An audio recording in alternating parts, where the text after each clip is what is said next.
One of my New Year's resolutions for the year 2020 was to do more art. It's been a New Year's resolution of mine for a while. It's a reoccurring theme. I don't know about you, but I have had not the greatest track record with keeping my New Year's resolutions. I can count maybe 0 other times where I have succeeded with a New Year's resolution to satisfactory levels. This year that was different. That all changed. Year 2020, I did more art than I have in a long time and possibly ever. I finished the very first sketchbook I ever got. Finally drew on the last page. And I'm proud of that. I've also drawn in a few other notebooks, like this portable handy dandy one with the cool Haddy the Creator sticker on it. This one I have drawn, let's see here. In just this year alone, I have drawn this much in this notebook. I'm proud of that. Oh, I also created an Instagram channel where I could share my artwork, and I have digital art there.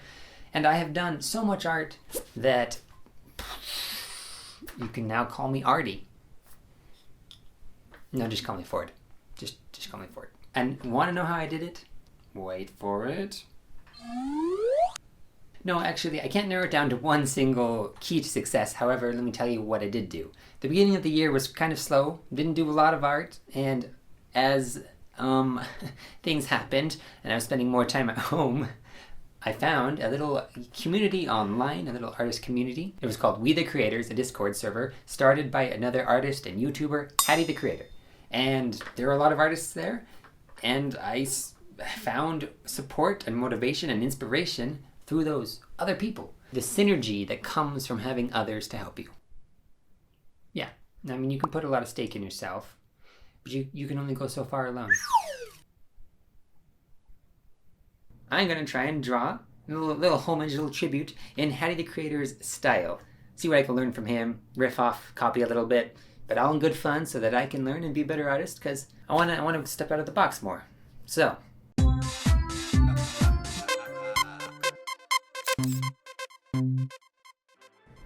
Alright, so I had to start here with a little bit of research. I've seen most of Haddy's videos and I follow him on Instagram, so I went there to kind of just look at different pieces and kind of take in his style a little bit and think about different objects. He does a lot of monsters or Pokemon, but I saw this little ghost here, which was kind of like a more simple monster. So it was a little less intimidating than maybe some of his more impressive and bigger pieces, more detailed pieces. And that is one of the things that I really like about Haddy's artwork, is all the details and all the little line work that he puts into it. It's like a little sketchy, but it's neat and it's detailed. I don't know, it looks good. And so I was trying to, another thing I noticed from his videos and kind of from hearing him talk about his art is I feel like he spends a pretty quick amount of time on his sketches. And I don't. I feel like I spend more time on sketches than I need to. I maybe put in more details than I need to when I could save that for the line work. I've noticed in his videos that he'll like maybe the foot of something will literally just be some squiggles just to get the basic shape and proportion right. And then when he goes to line work, he gets all the details in there out of nowhere. And that's really cool. And so I wanted to try that. I still think, I don't know, it was pretty simple drawing here, but I may have spent more time on this rough sketch than I needed to, still, but that was something interesting to consider. The other thing was the line work. That's kind of where I tried to spend most of my time, and I really enjoyed that. And I can see why Haddy likes the line work so much, because that really is where his detail comes out.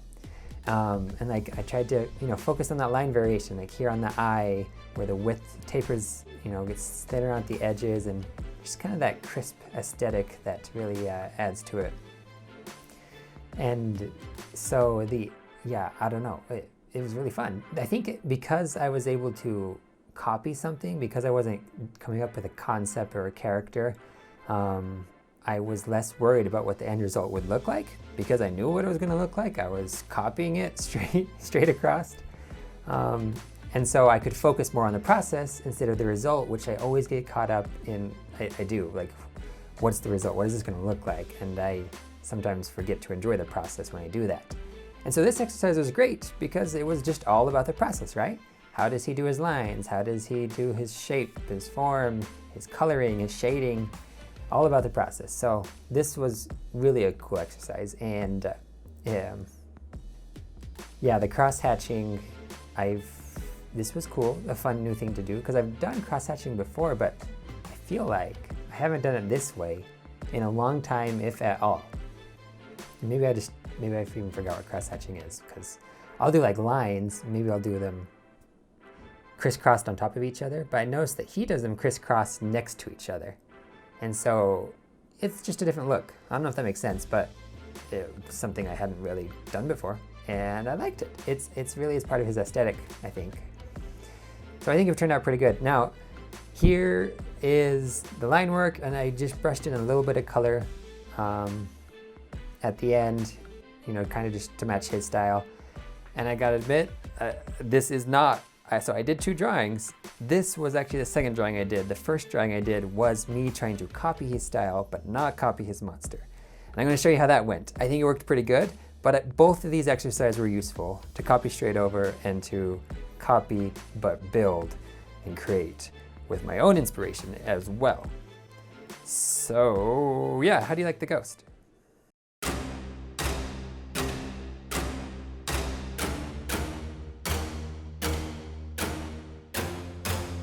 And hard cut.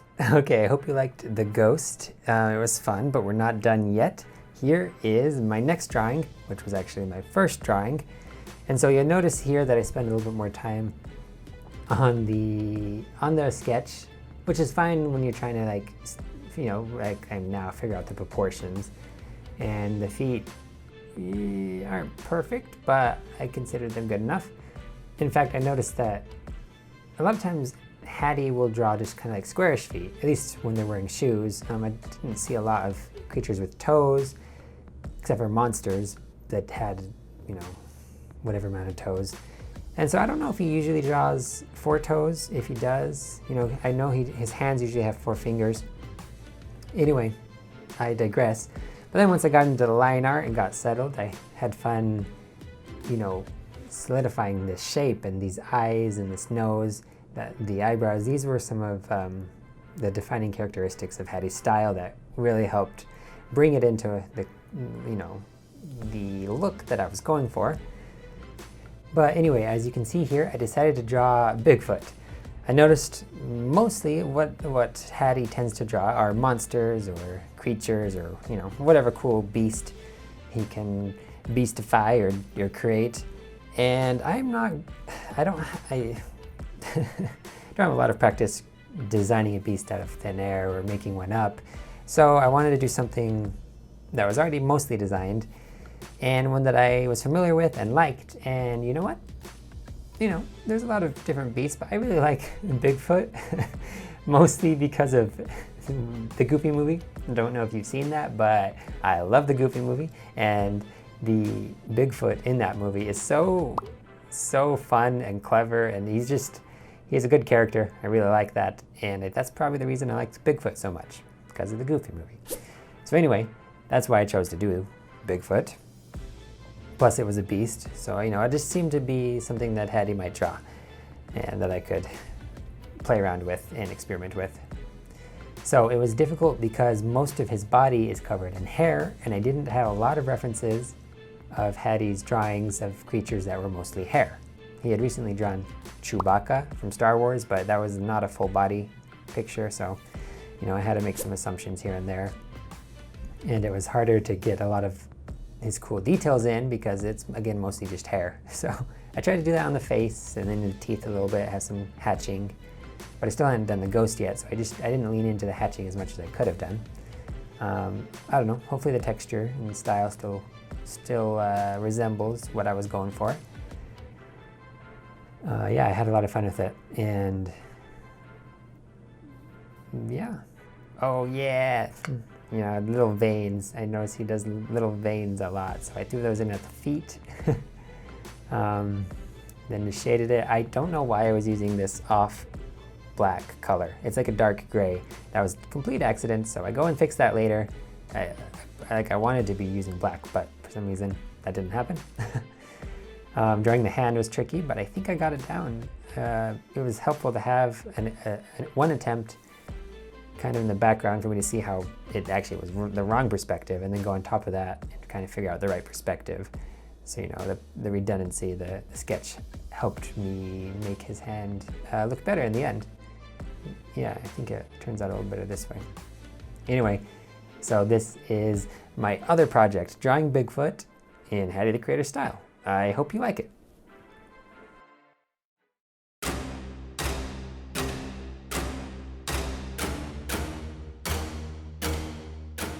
Thank you for watching, everybody. I hope you enjoyed this video. I had a lot of fun making this and learning from this Haddy's artwork. And go check out his channel, his Instagram, his YouTube, and if you would like, join the Discord channel. I'll put some links down below. Let me know what your resolutions are down below and maybe some success stories from this year. Keep on doing things that make you smile, and have a good day.